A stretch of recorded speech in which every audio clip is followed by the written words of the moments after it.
a primary part of this journey.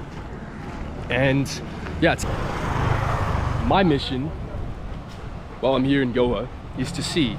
We're gonna do our best to find some relics of the past.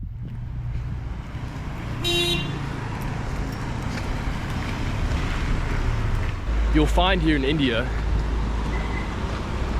it's so hectic on these roads that you don't really want to be outside when it's raining.